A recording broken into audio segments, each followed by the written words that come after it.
All right, so we have three outcomes in A, B, and C. And we have probability 0 0.3, 0 0.5, and 0 0.2. We have the probability of selling 200 units, or 320, or 410, and the price would be 15, 30, and 40. So that would give a total value here of 300, of 3,000, of 9,600, and of 16,400. However, because these are not certain outcomes and there's a probability attached to them, we have to find the expected value of each. So the expected value of the first one would be 900. The expected value of the second one would be 4,800. And I'm just multiplying the total by the probability. And the third one would be 3,000. So these are the expected outcome of each of them. And if you want an expected value of the total outcome, that would be the summing of all three, which would be 8980. And this would be total expected outcome, or total expected value.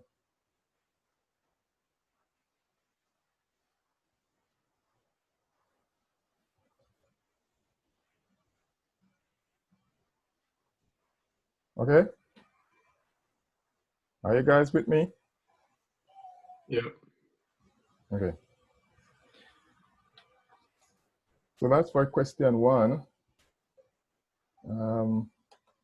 For question two, I'm going to ask you guys to make sure you have the open the download the questions, so that I don't have to switch back and forth between the questions and my answer. Sounds good. That I'm writing on. All right, so let's do question two. It says Philip Morris expects the sales for his clothing company to be 55,000 next year, and Philip notes that the net asset, which is assets minus liability, will remain unchanged. His closing firm will enjoy a 12% return on total sales, and he will start the new year with 150,000 in the bank. What will be Philip's ending cash balance? So what did you guys get for this one?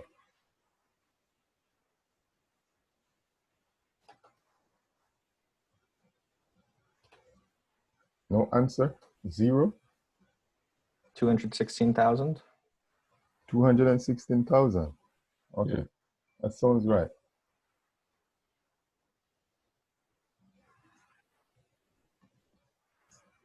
So Philip Morris.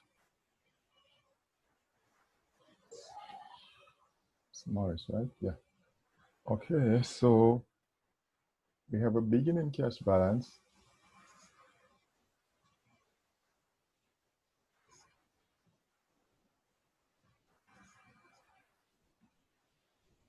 Beginning cash of 150,000. We have no buildup of new assets, right? So there was no asset buildup. And when we go on to look at growth in sales and so on, you will see that as a company expanded, that it will not just build new assets, but it will also have to build new liabilities as it expands. So it could be a case that a company actually expand and there be new liability and new assets. In this case, there was no buildup in net assets, so therefore that becomes zero.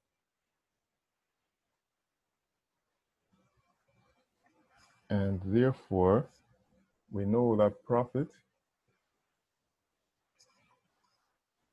would be 12% of sales,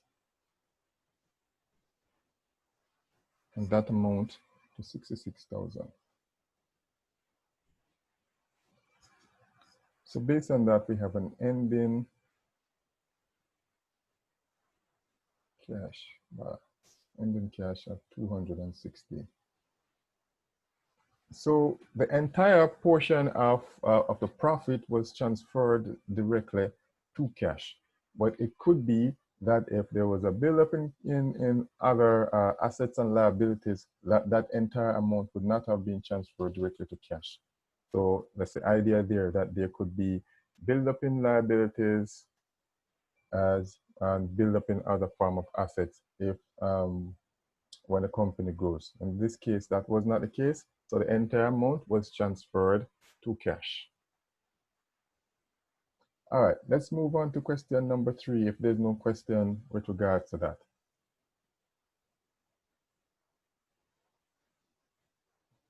Sounds good. Okay, so question 3. At the end of January, Mineral Labs had an inventory of 775 units, and those cost $12 per unit to produce. During February, the company produced 900 units at a cost of $16 per unit. If the firm sold 1,500 units in February, what was the cost of goods sold? And it says in A, assume LIFO inventory accounting, and B, assume FIFO inventory accounting. All right, so before we do the question, just let's talk a little bit about these. So there are 3 main kind of valuation that you will come across in accounting. So there is first in, first out, meaning the first set of goods that come in will be the first set of goods to go out. Then there is last in, first out, meaning the last set of goods comes in will be the first set of goods to go out. And these not necessarily mean in terms of the actual physical item, but in terms of how the valuation of the goods are done. And thirdly, there's the weighted average method. So the weighted average is where a weighted average is done of the entire stock, and a unit price is determined based on that. So these are the main 3 type of valuation that you will come across for inventory. And in valuing your inventory, by extension, you are valuing what? So in using these to value our inventory, by extension, what are we also valuing? Anyone? Assets? Well, yeah, your assets, but I'm thinking something more related to sales. Or product? Well, yeah, inventory? And well, yeah, remember we said we are valuing your inventory. So I want another answer separate and different from inventory. There's something that's related to sale. So in determining your gross profit, you have to value your inventory, right? And so how do we find gross profit? We find gross profit by taking cost of sales or cost of goods sold from gross profit. Sorry, from sales. And that's how we determine our gross profit. So in valuing your inventory, by extension, you're valuing your cost of sales, your cost of goods sold. And so these are 2 items that you have to bear in mind that going to have an impact on the valuation of your business. So if you are if you're analyzing a balance sheet or an income statement, 2 things. When you look at the valuation method of the company, you have to bear in mind that it will not just affect the assets in terms of its valuation of its inventory, but it will also affect your gross profit in terms of evaluation of your cost of sales. Okay? All right, so let's look at question 3. Yeah, that's for mineral lab.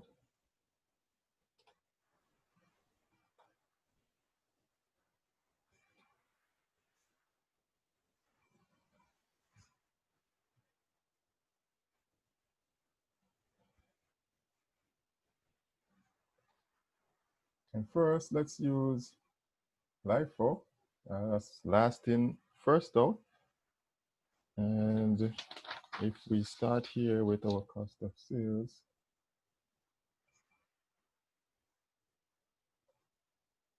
so we want to determine cost of sales and 15 units, 1,500 units. So because we're using last in, first out, it means that we're going to do the newest set of inventory first. So new inventory. So we have an inventory of quantity, I'll just say units.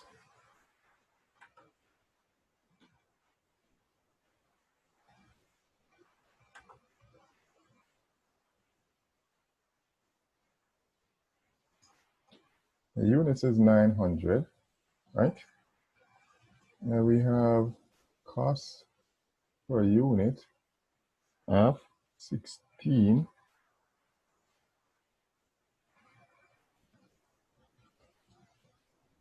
of $16. So the units is 900 because if you look at your question, it tells you that during February, the company produced 900 units. So since these are the newest set of units, they are going to go out first. And since we are doing 1,500 units, it means that we will be sending out the entire 900 units that were produced. The rest then will come from their old set of inventory. So this make 14,400. Next, we have the old set of units. And so we just say all inventory.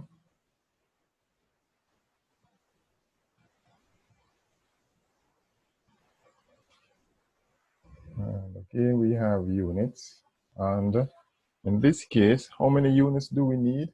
We're going to need 600 units to make 1,500 because that's our aim. We're selling 1,500 units.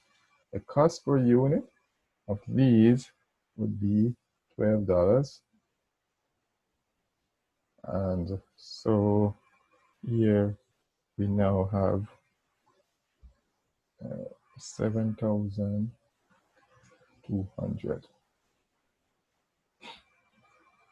So that gives us a total cost of goods sale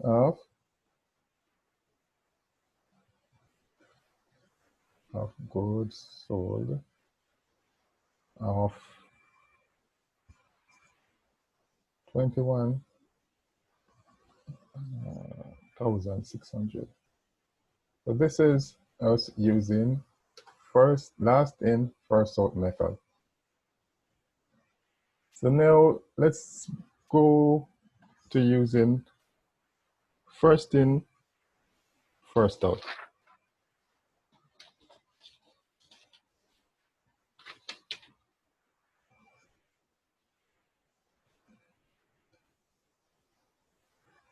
Firstly, we're using first in, first out. So now we have cost of goods.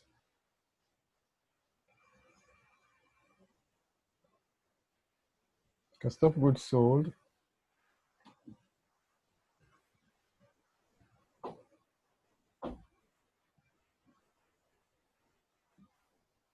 on 1,500 units. So in this case, we're going to start with old inventory first. So we go old inventory. And we're doing that because we're using first in, first out. So we're going to make sure to get rid of the first set of units first. So we have 775 units, and the cost per unit is going to be 12. So this would be 9300. Then next we have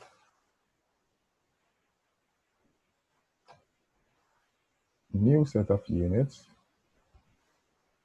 That's new inventory.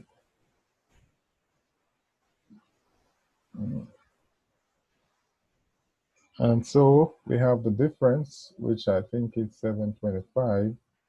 We have a cost per unit of $16. This should be 11,600. So we have a total cost of goods sold of 2,900.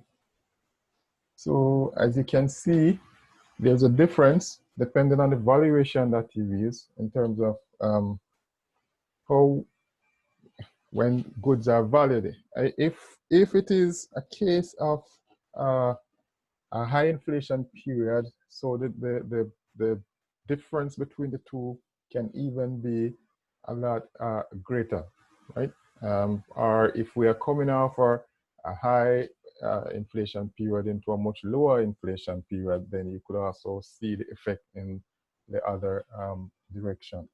So again, in doing an evaluation, you have to always be aware of the method of inventory valuation that is used. Is there any question with regards to that? I'm just hearing one person answering. Well, everyone is hearing me, or I'm just hearing one person's voice. And there are a few of us, but yeah, we can hear you. Okay, all right. Here we go. If I have anyone here waiting. So we're going to move to question. We're going to move to question 4. So I'm going to ask you guys to make an attempt at doing question 4, and then we will try to do it together. Question 4 is similar to the one that we just did, just slight variation. So let's see you guys attempt question 4, and then we'll work it together. So I'll give you 5 minutes.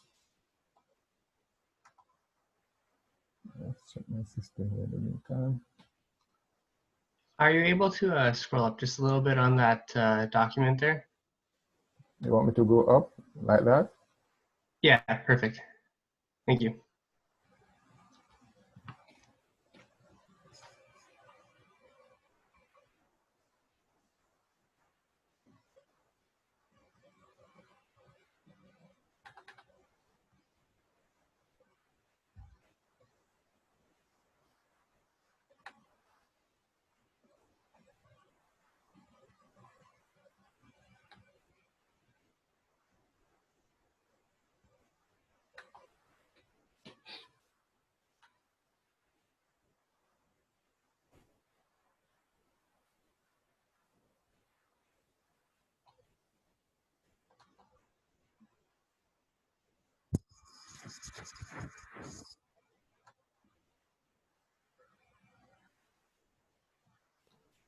So Gregory, for this question number 4, how many units are we trying to calculate for being sold? Is it like the 12,000 plus the 3,000? For sale, it says assume Cox sold 13,000 units. So it's 13,000 units that are sold. and then it tells you that you had an opening inventory of 3,000, and then during the period, another 12,000 units were produced. So in using first in, for example, I think at the first part asked you about first in, first out, right? So using first in, first out, what you would do is to get rid of the 3,000 units first, and then the rest will be from from the 12,000 that were produced. And you will do the opposite for B. Okay?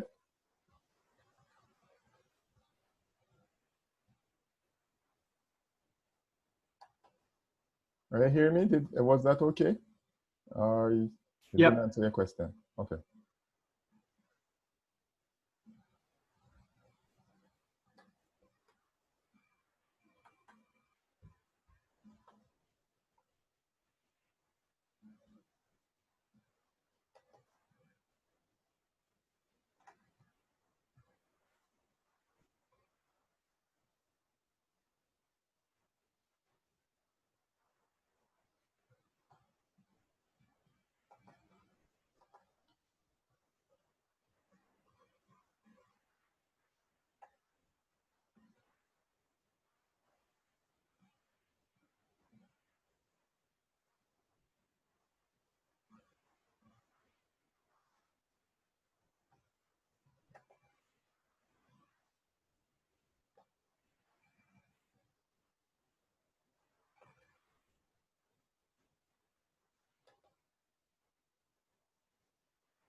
Hey guys, I finished?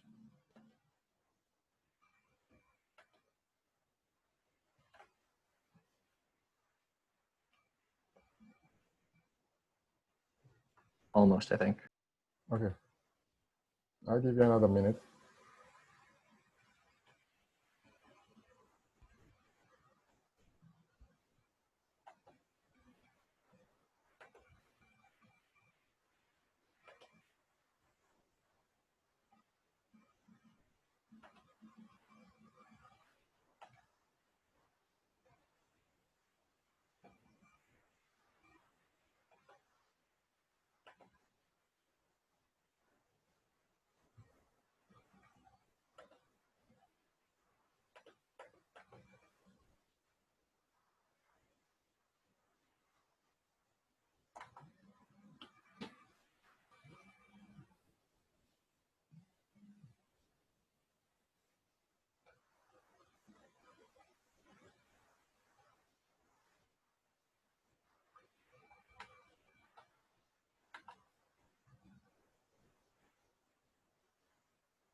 All right, guys.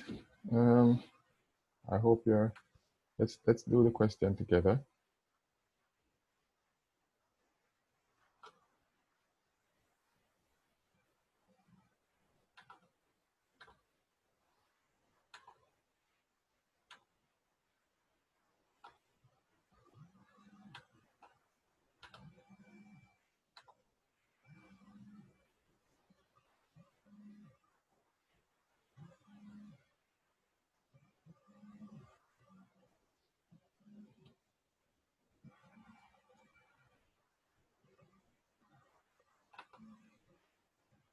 Okay, so here we go.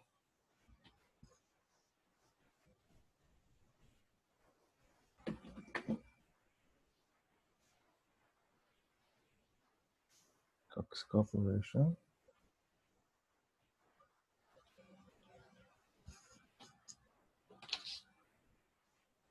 So in the first case, we have first in, first out. And we have sales of 1,300 units. And these were at $16 per unit.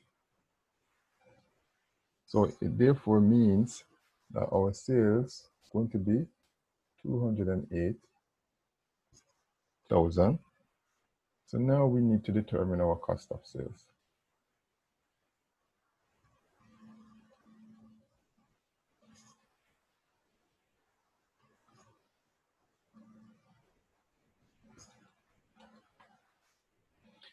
So since we're using first in, first out, we'll start first with old inventory.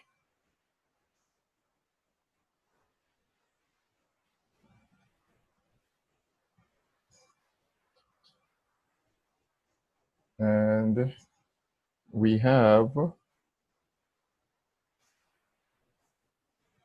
units. We have 3,000 units, right? Because that's the opening stock. That was only 3,000, so we're going to use those first. And those cost $8 per unit. All we're doing again, we're just adding 3 of material, labor, and overhead. That gives us $8.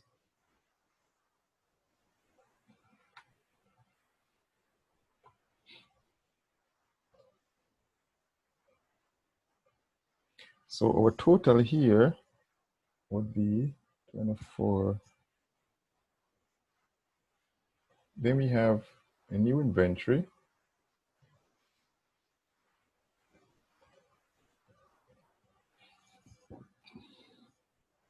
Again, units would be 1,000, right? Because it's 1,300 units and 13,000 units, and we've already done 3,000, so we have 10,000 units. And the cost per unit is going to be $9, right? Go and see how I get $9. Yep.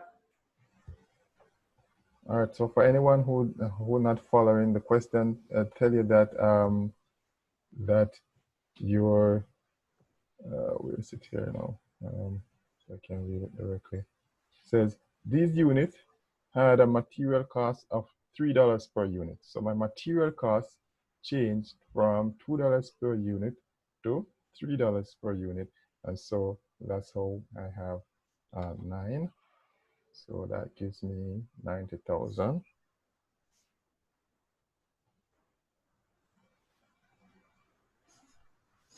So this would represent what? What would this represent? A total after 24 or 24,000. I'm missing a 0. 24,000 plus my 90,000 would represent. What would this represent?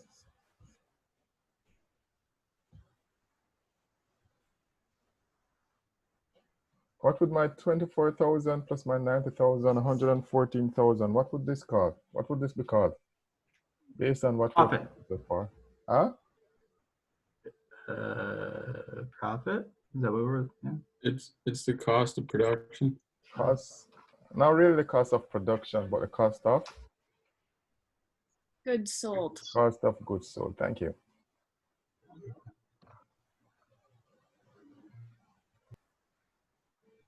So remember how we find gross profit. Gross profit is the difference between cost of goods sold, sales and cost of goods sold. All right. So therefore, we can now find our gross profit by taking our cost of goods sold from our sales of 208,000, and that should give us profit of about 94,000.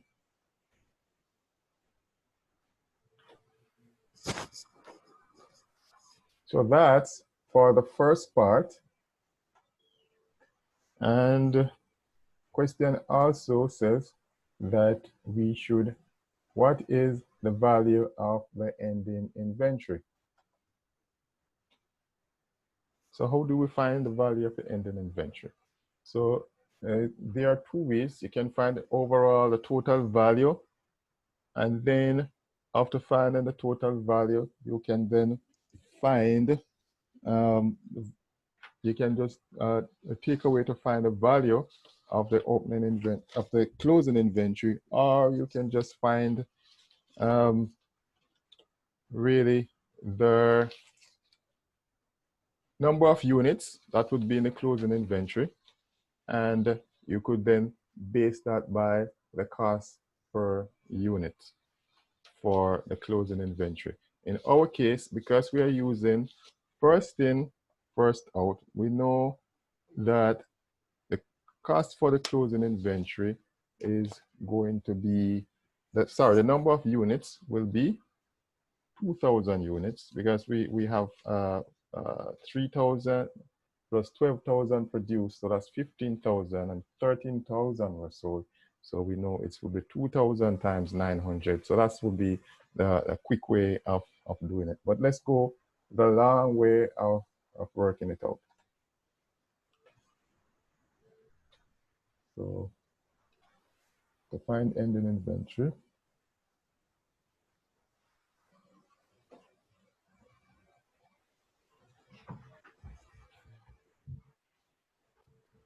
we have beginning inventory.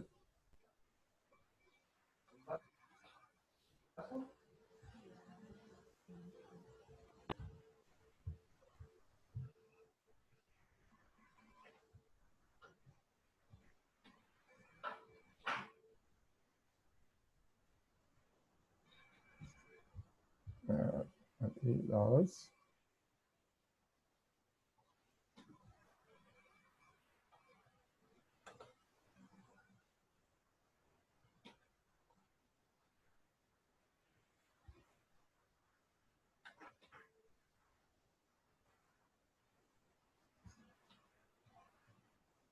That's 24,000. And then we have production. We're going to add to that production. How many units were produced?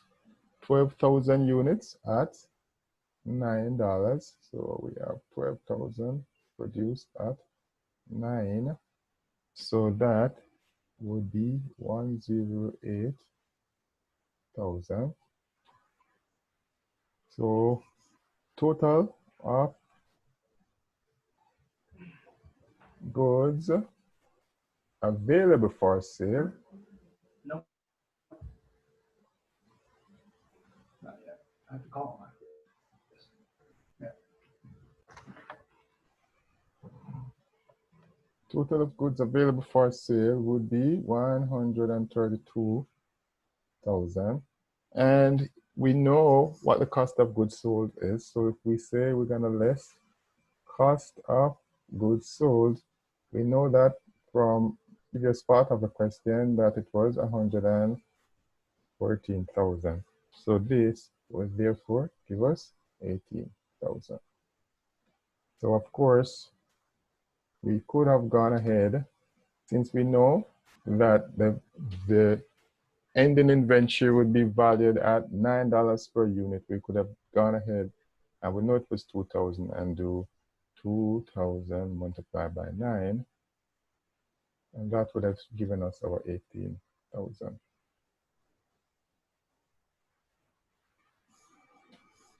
Okay, any questions so far?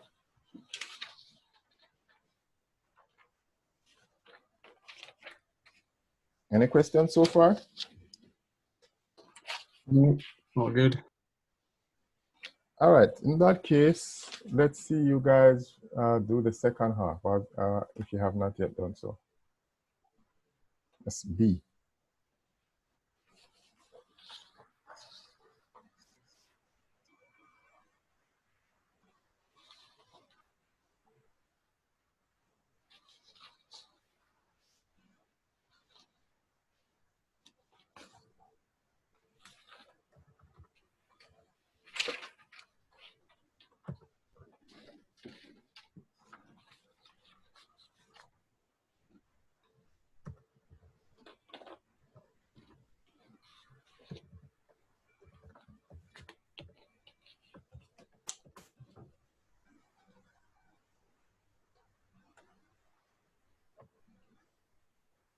So with this average cost of inventory accounting instead of FIFO, are we, I guess it doesn't matter what we sell first or second. It's just 13,000 times 8.5. I don't think it's 8.5. Is it 8.5? Let's see what I have.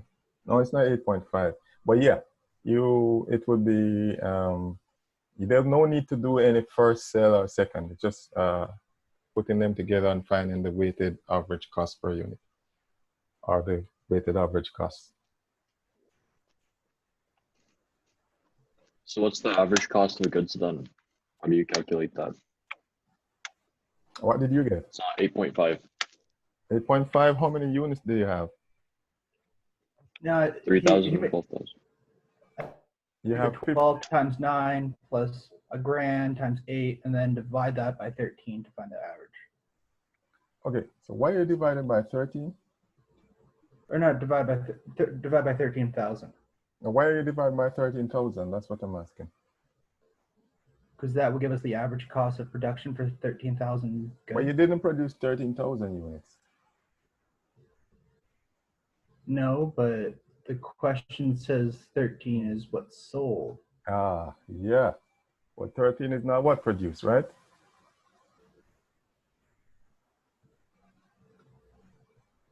You see what I'm saying? You're valuing your overall inventory. You're not just valuing those that are sold.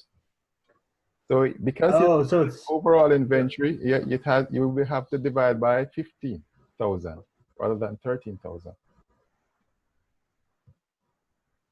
Because that's what your overall inventory is. You have 3,000 before and then 12,000. So your overall inventory amount would be 15,000. That would what determine your unit cost. You're following Gotcha. me? Are you following me, or are you still? Yeah, no, I gotcha. Okay.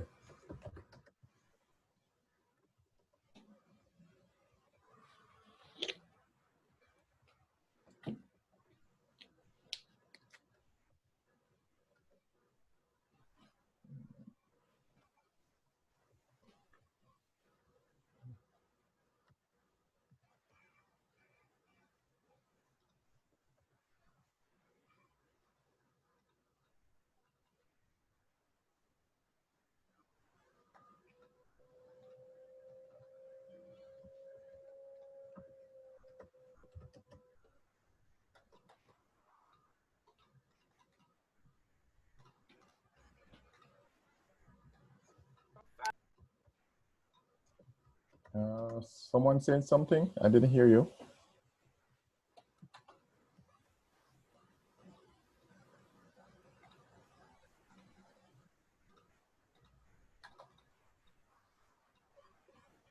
Okay. All right, let's try it. Let's see what we get. Well, would you guys want another minute to work it out?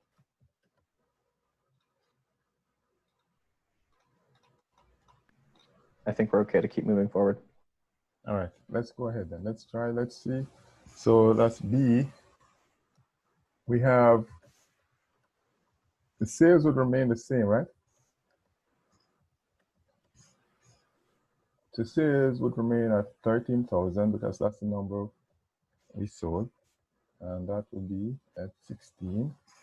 So that would still give us our 208,000.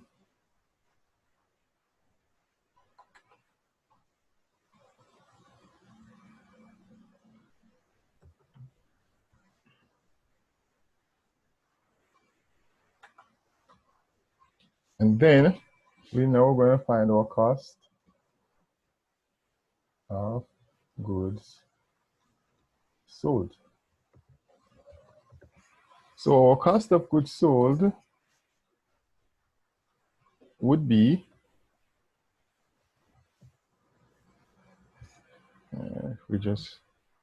let's just do it right here. We have our total production cost, as we previously found, was 132,000. It's right here, 132,000, and we know that we actually produce 3,000 plus 12,000, so that was 15,000 units. So therefore, we can find the cost per unit as total cost over number of units. 32 over 15,000, and that should give us 8.8.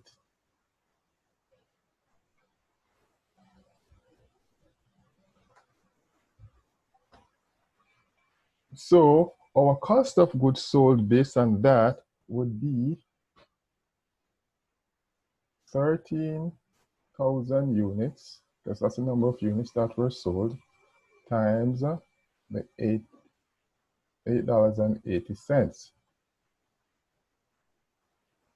That would be 114,400, so that our gross profit would be 9,600.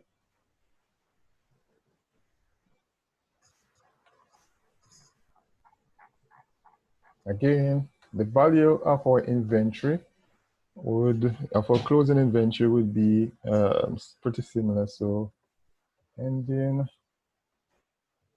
inventory would equal to, we know we sold 13,000 or 15,000 units, so we have 2,000 units to be sold at 80, to be valued at 80 per unit, and that would give us 1,760. So you can see that depending on how you value your inventory, that your cost of goods sold or your closing stock would be different depending on what valuation method you actually use.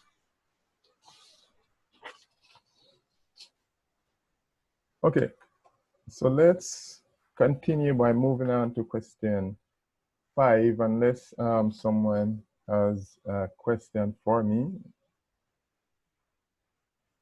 Anyone? Anything to clarify? Nope. All right, let's move on to question 5. So we have 2 of these questions that we'll try to go through today. If we're not finishing them today, you guys can, I will actually, you guys can actually finish working it at home and I will post a solution. But we try to finish them anyway. So Jim Daniel's health product has 8 stores, and the firm want to expand by 2 more stores and need a bank loan to do this.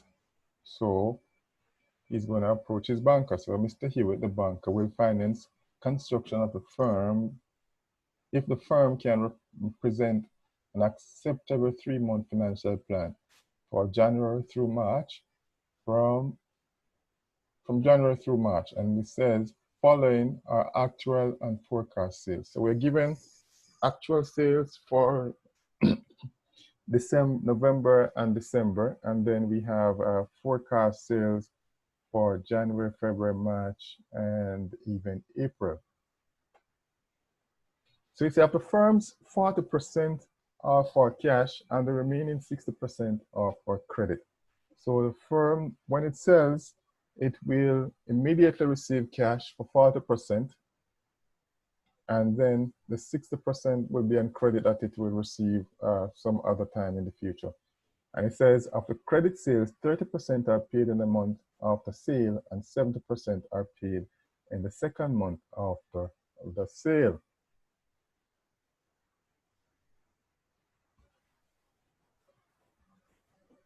Material costs 30% of sale and are purchased and received each month in an amount sufficient to cover the following month's expected sales.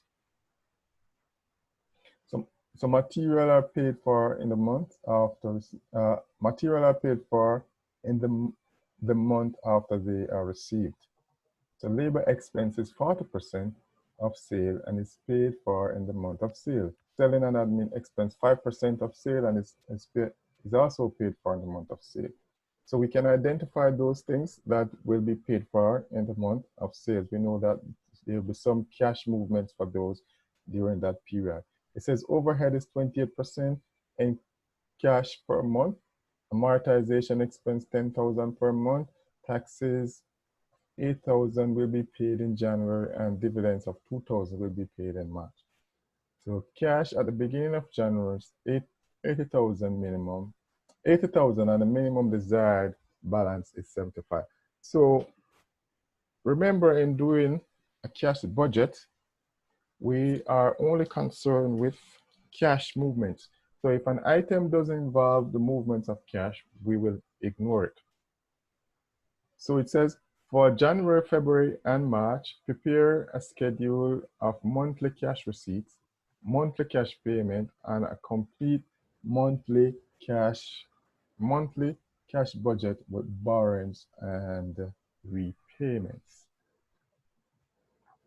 So the first thing it asks us for is monthly cash receipt. So monthly cash receipt schedule. Right. So we're going to start by doing the monthly cash receipt schedule.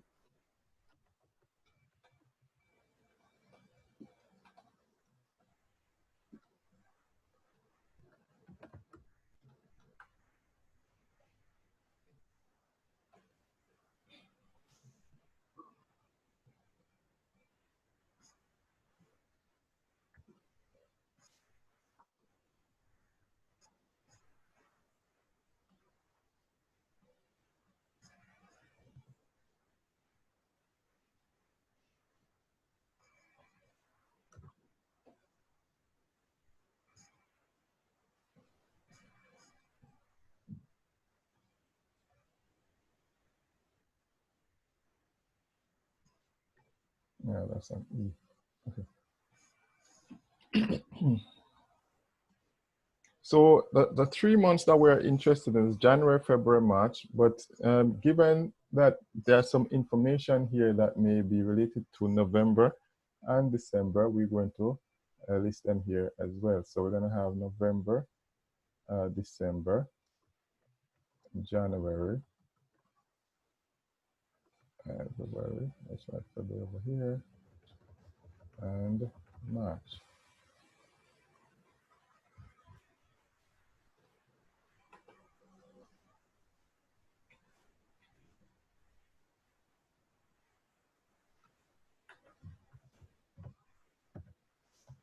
Okay, so let's just identify our. So we know that 200,000 were sold in December, in November, and in December it was 220,000. In January, it's 280. So I'm just writing these from what we have. February is 320,000, and March is 340,000.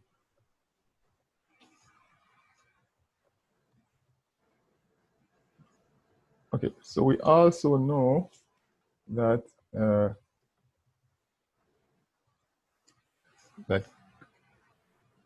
credit sales was 60%, right? 60% of sales. So let's find what would the credit sales be for November. It would have been 120. For December, it would be 32.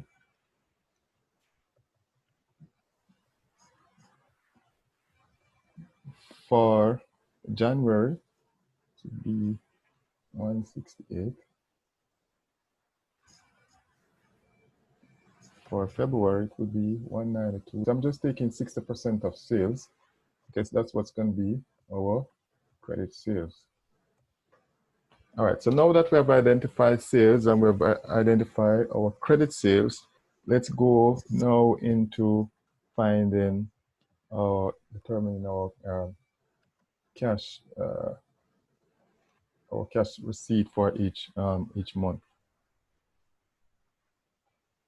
So let's start with cash.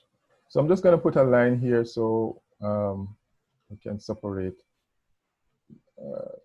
from here, because this is our main focus, right? What we're going to do now. So let's start with cash sales.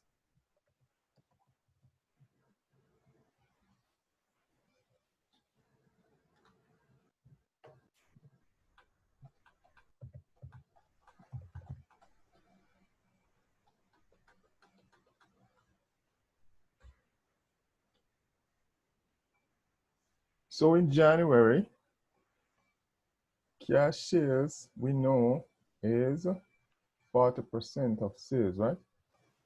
40% of sales. So in January, we're going to take 40% of January for cash sales. We're not interested in December and November and December because we're not even doing the schedule for that period. Our schedule is for January, February, and March, but there may be information related to the other two that we will need to put in. So that's why they're there. All right, so we need cash sales for January, and it would be 40% of January sales, which I think would be 112,000. For February, it's 192.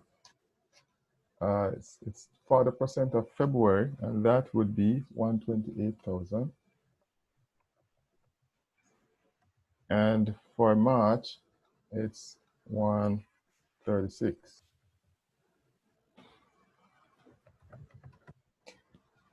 Now the question tells us that with regards to credit sales, it says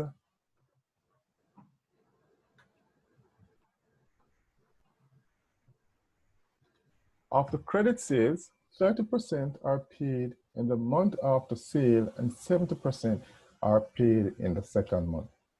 Based on that, now we know we have to split our credit sales into two. So we're going to say credit sales. And we start off with the 30% part of credit sales first. So the 30% part of credit sales, 30% are paid in the month following the sale. So therefore, the 30% that we'll be collecting in January would be from December. So we'll be collecting 30% of December's credit sales in January. So remember, it's 30% of December's credit sales. So December credit sales is right here, 132. So we'll find 30% of that, and that will be collected in January. So that should be 39,600. Now 30% of January's credit sales will be collected in February.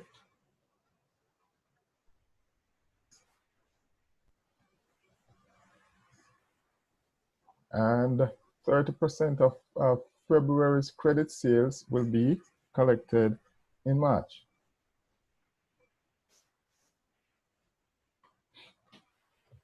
So we have credit sales of 70%, and now 70% of November's credit sales will be collected in January. So we are now collecting 70% of November's credit sales in January. So that would be 70% of 120,000, and that should be 84,000. 70% of December's credit sale will be collected in February.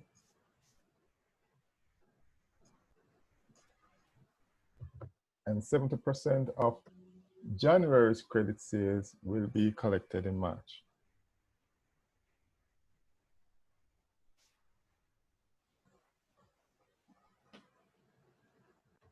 So if I may just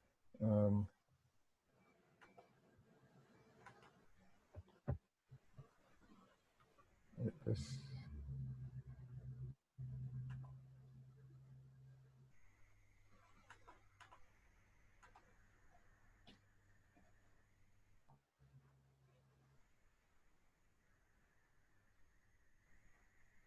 Okay, so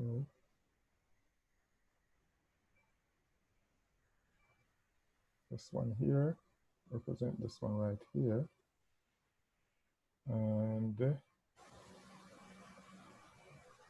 this one here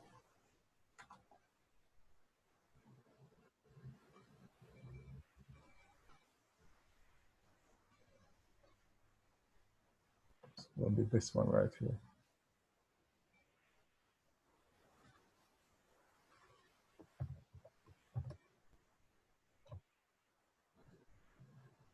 So this is just to identify where I'm getting the numbers from. So as you can see, 70% will be of November will be collected in January. All right, so let's go back to finishing.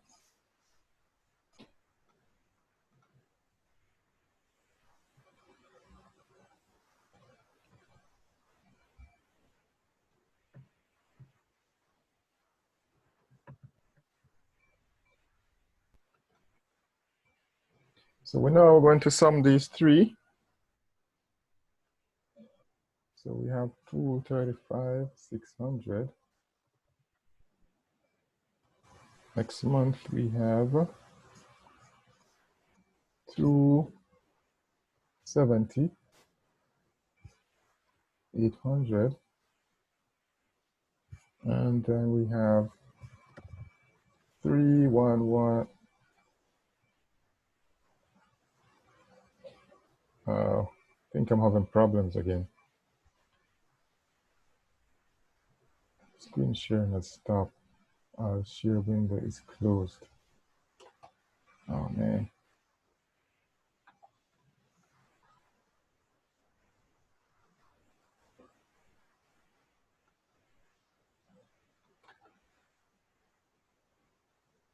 Not sure what's happening with this thing today. It's just doing its own thing. Okay. Back up anyway. Let's see if I can quickly.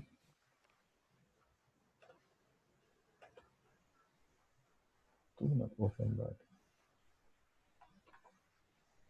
All right. So here we go. Are you guys seeing my screen? Yep. Yep. Okay. All right. So there we go. So that's our first part of the question. It asks us for our schedule, our cash receipt schedule, and that's how we actually produce those numbers. So let's look at the next part, which is the cash payment schedule. So everyone following this so far, do I need to keep this up for a while, or can I go ahead with the next part? I think you can keep going.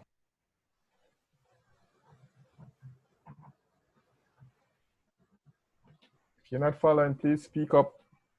We don't want to leave anyone behind, but I can't know unless you guys speak up, right? So you have to speak up.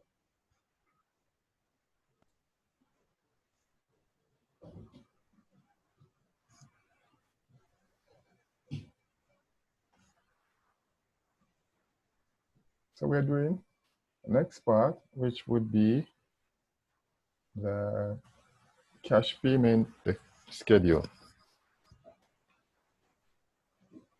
So we are really interested in January, February, and March.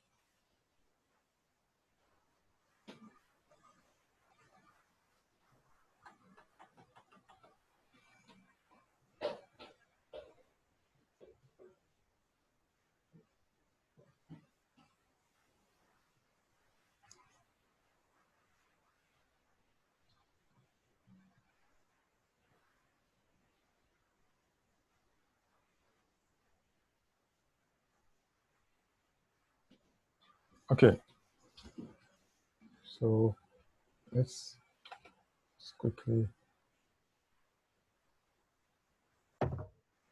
So the question tells us that material, what did it say about material? It says material will be purchased, material costs 30% of sales and are purchased and received each month.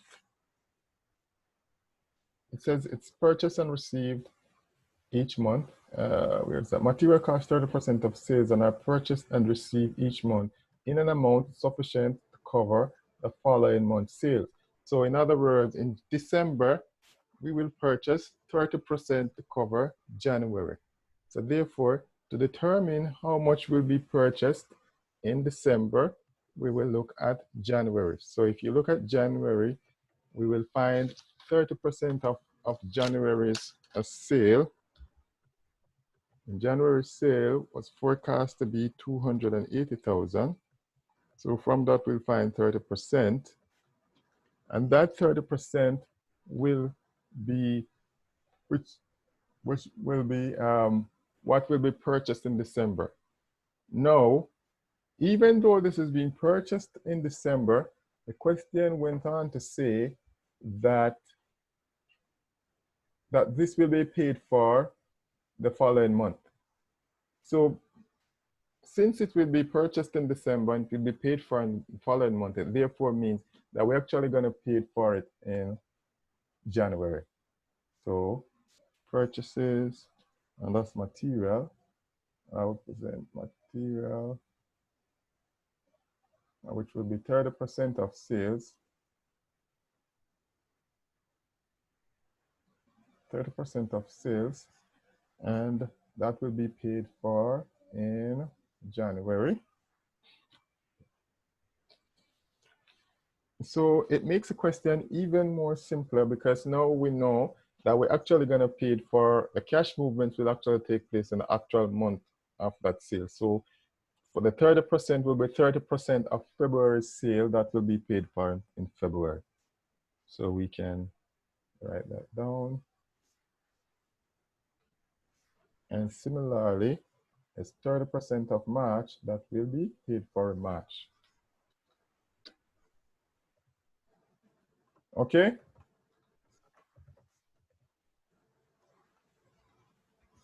Labor expenses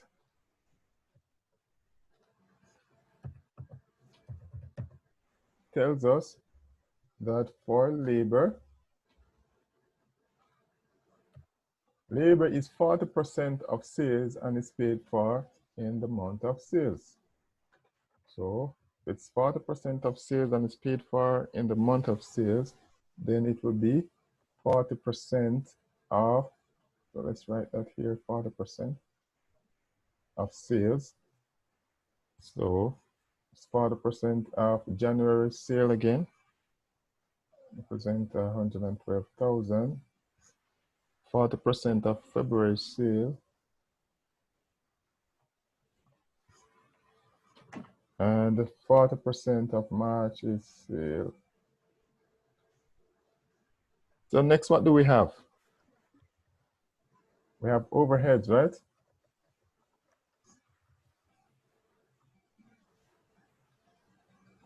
And overhead, well, we have selling and admin, but let's do overhead because I have overhead first. So let's do overhead. So overhead would be 28,000, and that's what it would be each month, right?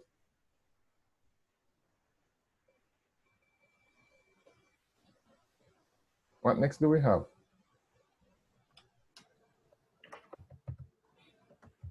We have selling and admin.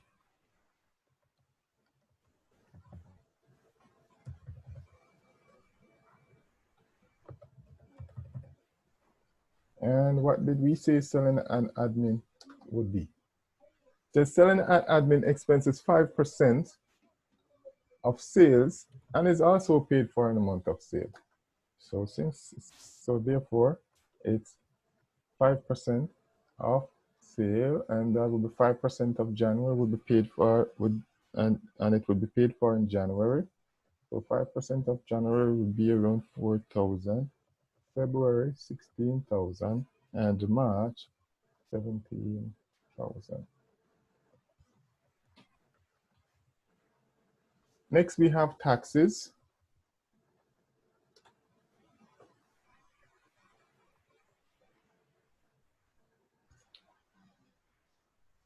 And taxes will be paid in January, and that's 8,000. We also have dividend. That would be paid for in March. So do we have anything else to include here? Anything? Anything else? Amortization expenses, 10,000 a month. Amortization expense. Okay, so amortization expense is depreciation, right? Remember what we said this was. It's represent not a movement of cash, but a way of spreading out the cost of the equipment over a number of financial periods. So it's not a movement of cash, and in our cash budget, we are only concerned with cash. So because amortization does not represent cash, we will not put it in our cash budget. So therefore, we should have everything, I think. So that should give us 24600. 268. And this should give us 285,000. Okay, so that's our cash payment schedule.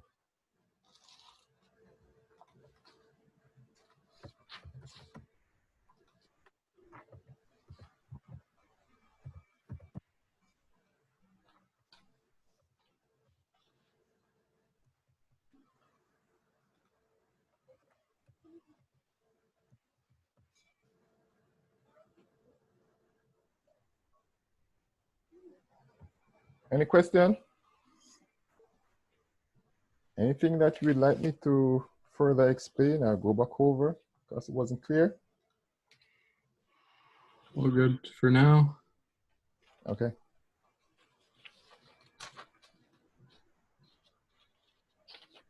Please make sure to understand these questions thoroughly because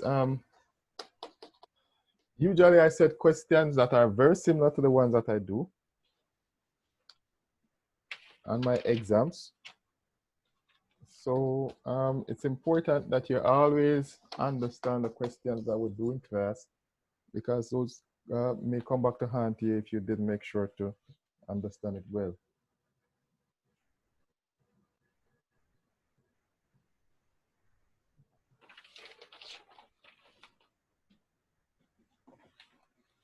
All right, so we have one more part to this question, right?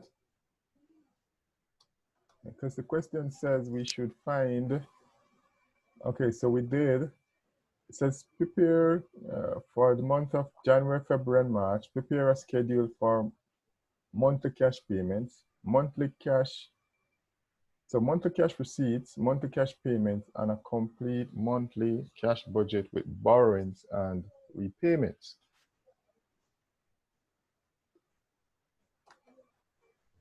So let's look at the third part of the question, which is the cash budget.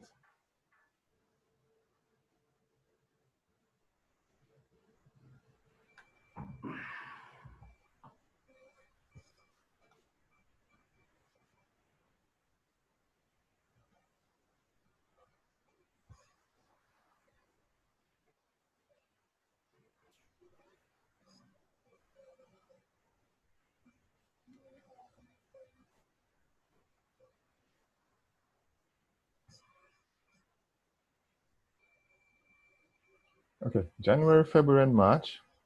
And we know the total cash receipts.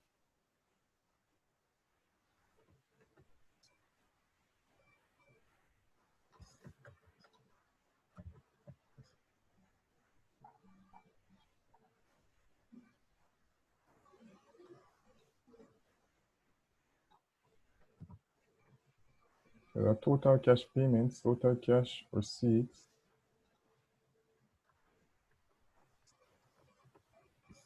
We know we had 235 in January. In February, it was 270,000.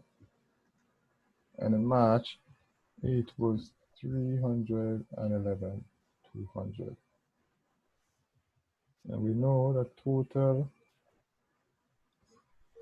cash payments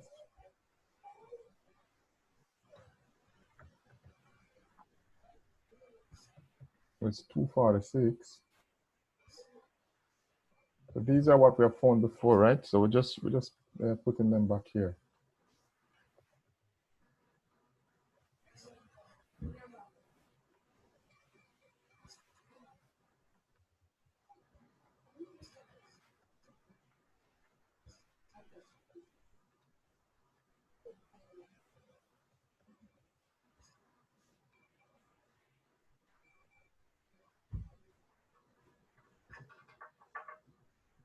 So we have a negative balance here.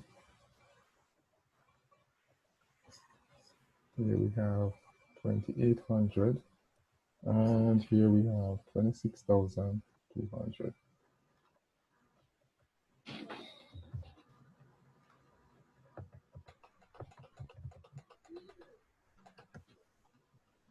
What next do we do?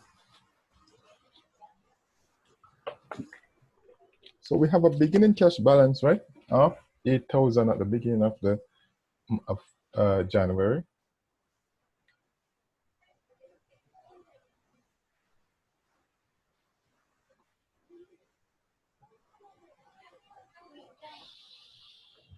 So we have a beginning cash balance of 80,000.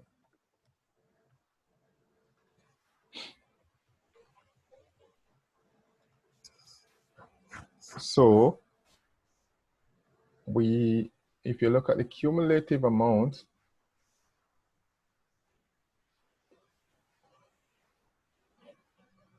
the cumulative cash balance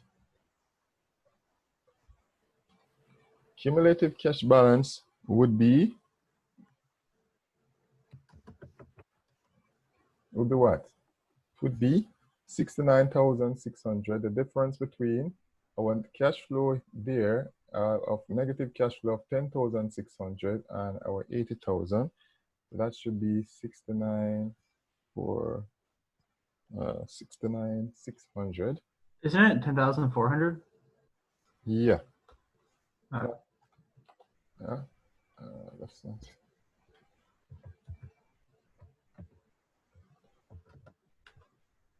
That should be 69,600. Right?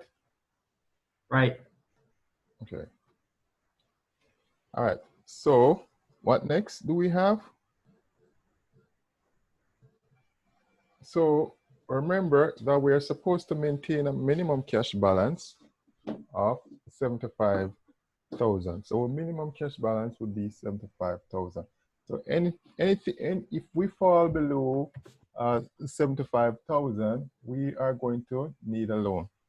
If we are above 75,000, we are going to repay that loan or repay a portion of the loan. So we're going to have this here as either monthly loan or we are repaying the loan. So it could be repayment. So for repayment, it will be bracketed, and for monthly loan, it would be just saying, it would be without the bracket. Let's just write this properly here.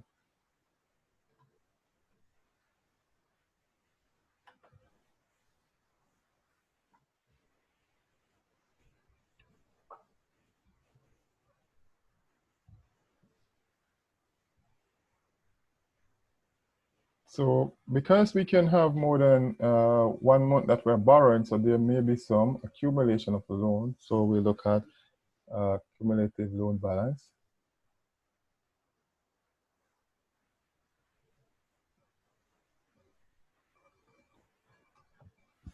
And then we'll have ending cash balance. All right, so we know that we have to maintain a minimum cash balance of 75,000. And since this is below 75, we know that this has to be 75,000, our minimum cash balance. So now we need to find what these two numbers are for us to get 75,000. And in fact, we only need one because the second one would be the cumulative amount. So therefore, our cash balance is at 69,600. So to get it to 75,000, we will need to borrow 5,400. And our cumulative amount will also be 5,400.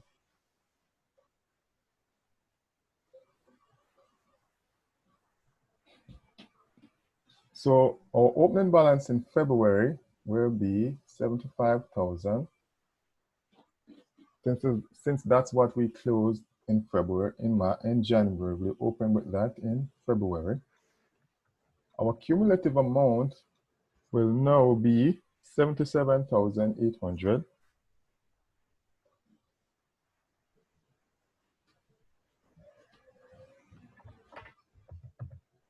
And because we're above 75,000, we can repay a portion of the loan. So we will repay 2,800.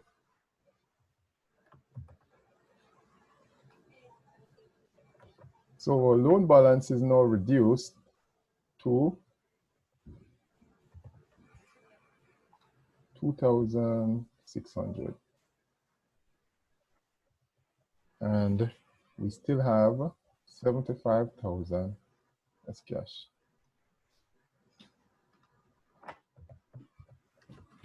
For the final month of March, we again have an opening cash balance of 75,000 because that's what we ended with in February.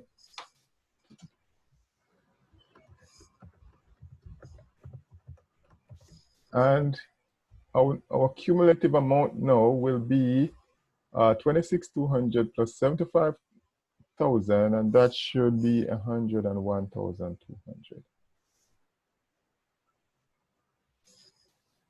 So we can now repay the rest of the loan. So loan balance is 0, and we will have a cash balance of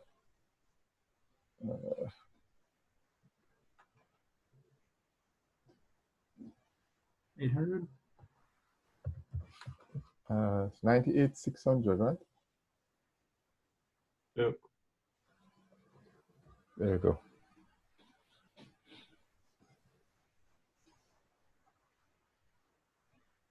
So there we have our cash budget. We prepared two schedule of cash payment, a schedule of cash receipts, and then we put together our budget. Now this could all be done in one. So you could see a question that asks you to do, not to prepare them separately, but to do it in one. But most of the questions you'll see will ask you to do them separate.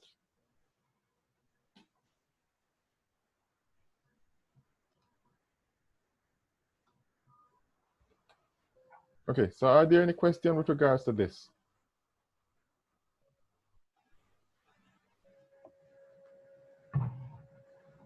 Nope. So everything is clear on this so far? Yep. All right, so let's, we have one more question to go. Ellison Electronics.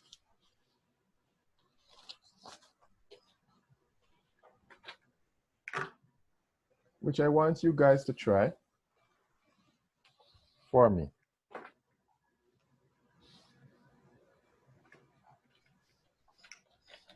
So you will try to do this question, and if we're not finished today, because we're gonna close soon, I will post the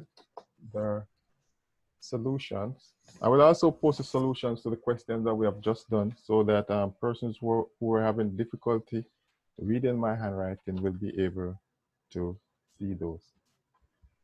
Don't we have an assignment due next week?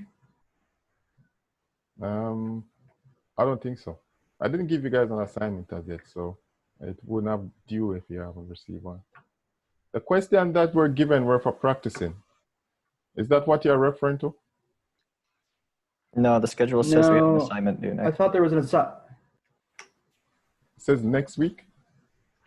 It says June 15th. Okay, so you'll be getting the assignment next week. Okay. Yeah.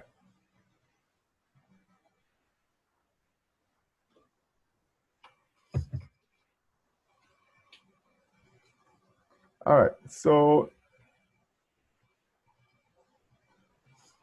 let's see you guys try Ellis Electronics.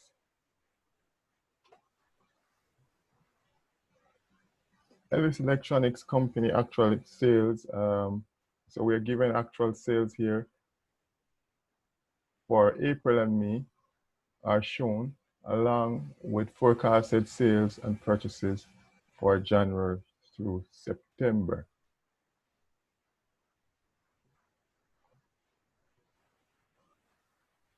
And then it tells you the different things, like the company makes 10% of its sales for cash and 90% on credit.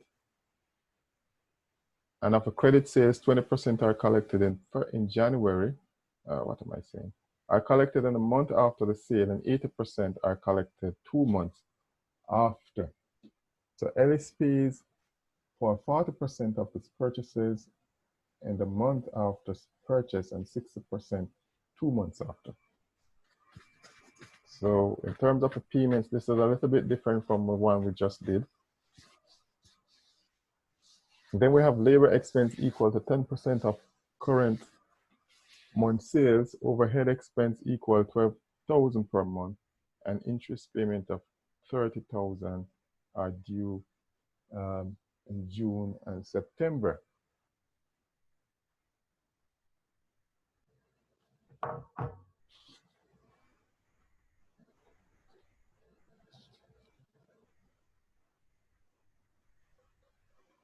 So we have a cash dividend of 50,000 is scheduled to be paid in June, and taxes payment of 25,000 are due in July and September.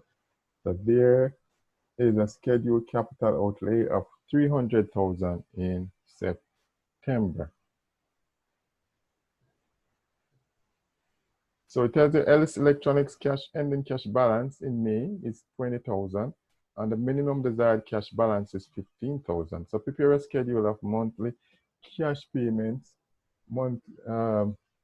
prepare a schedule of monthly cash receipts, monthly cash payments, and a complete cash budget with borrowings and repayment for June through September.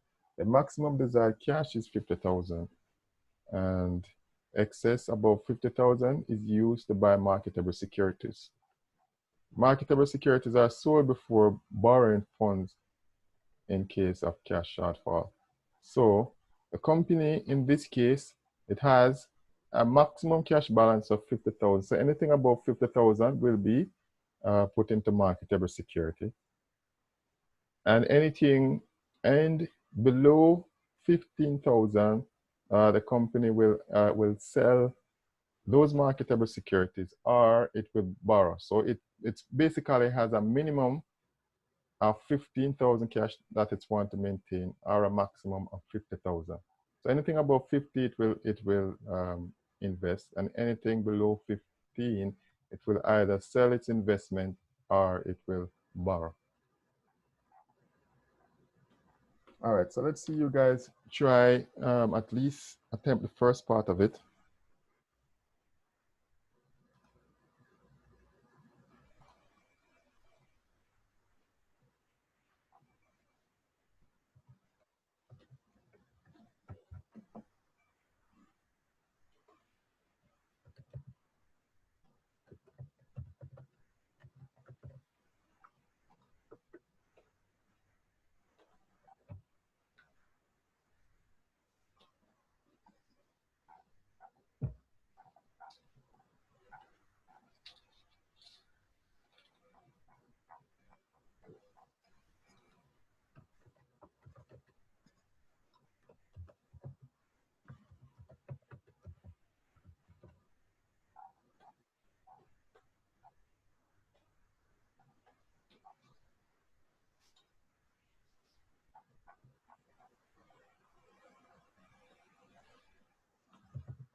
Okay, so are you done with your first schedule?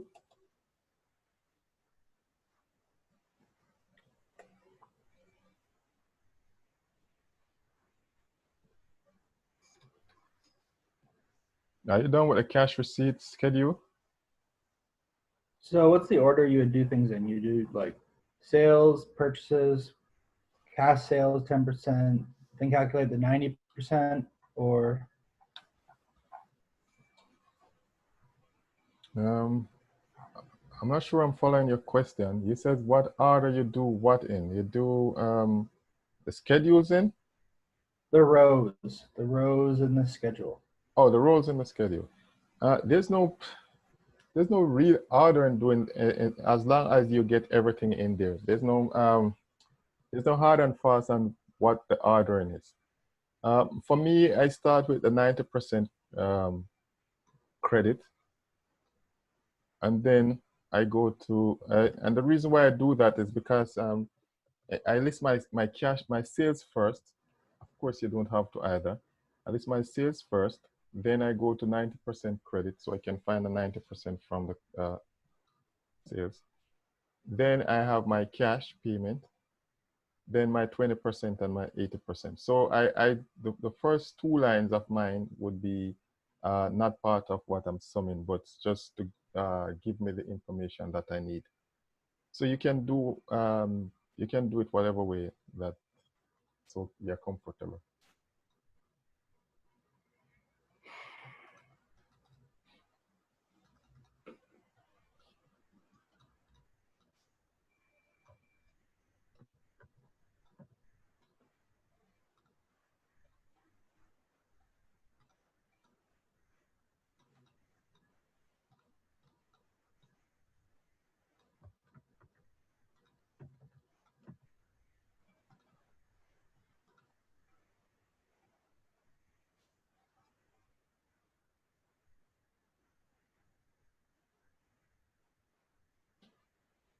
Okay.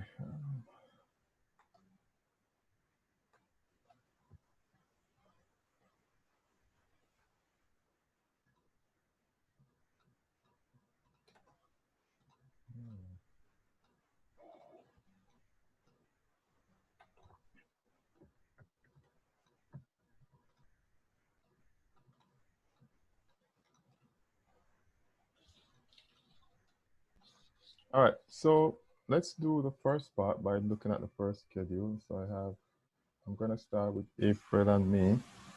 Again, you don't necessarily have to put these in. These are just to help with the information,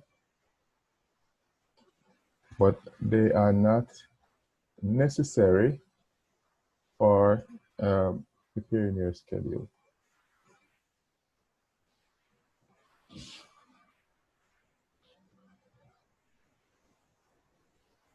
So we have a sales of 300,000, 220,000 in May, 300,000 in April.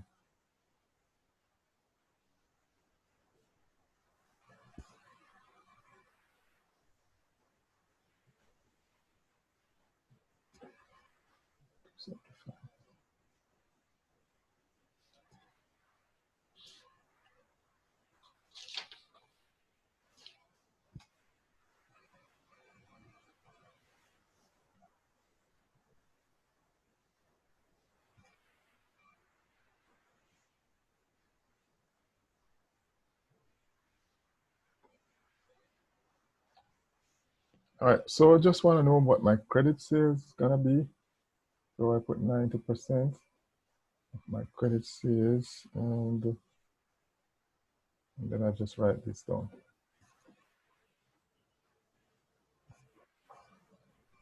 And setting it out like this, it makes your work a lot easier. It makes, if there are errors, you can identify them much easier. So I would encourage it. I would encourage you to do it this way, but you're not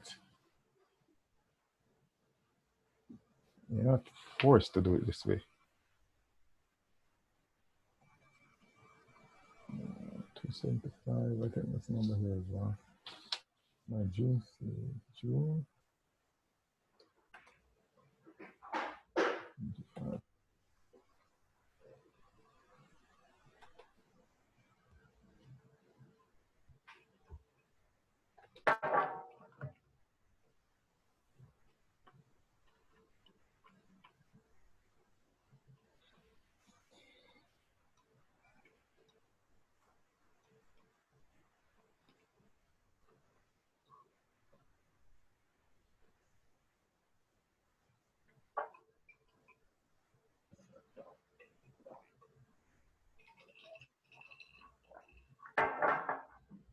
There's someone's background that is a bit noisy. If you guys, if the person could mute themselves, that would be helpful for the rest of us.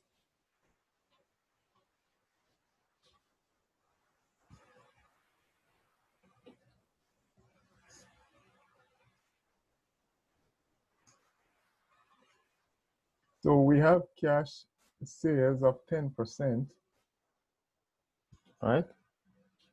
So 10%, and we're all interested in these months.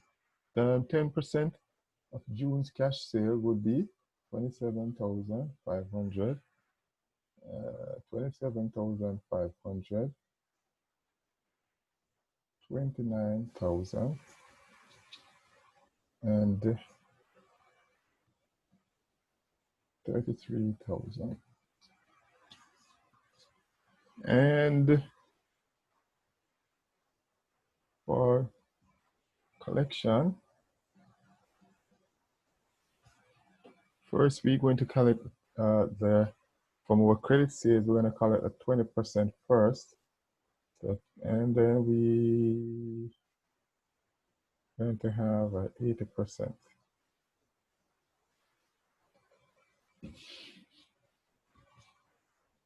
So the question says that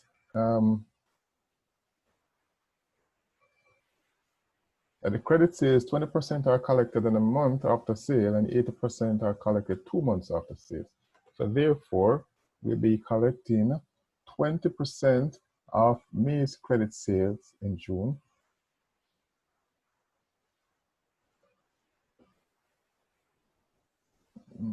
That's 54,000, right? 20% of May's credit sales, 54,000.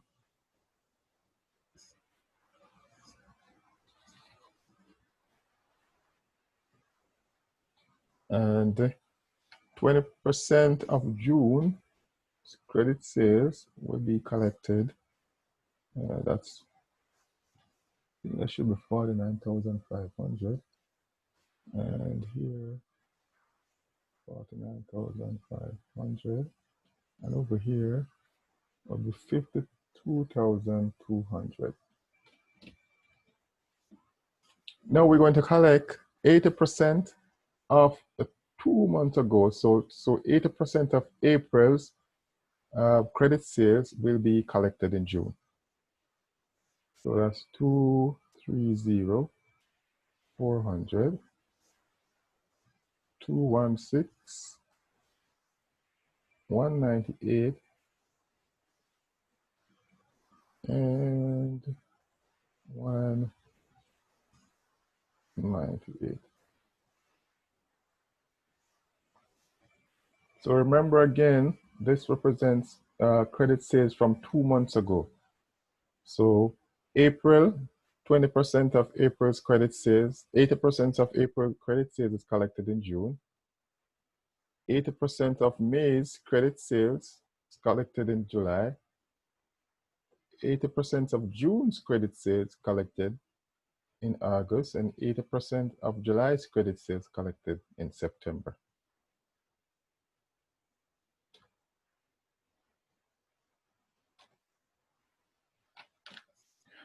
Okay, so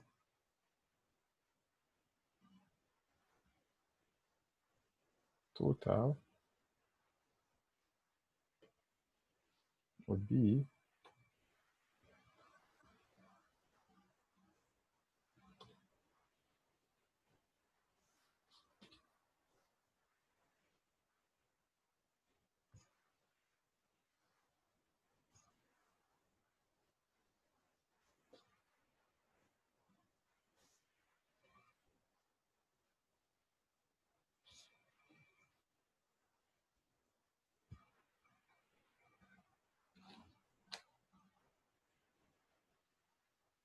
283, 200.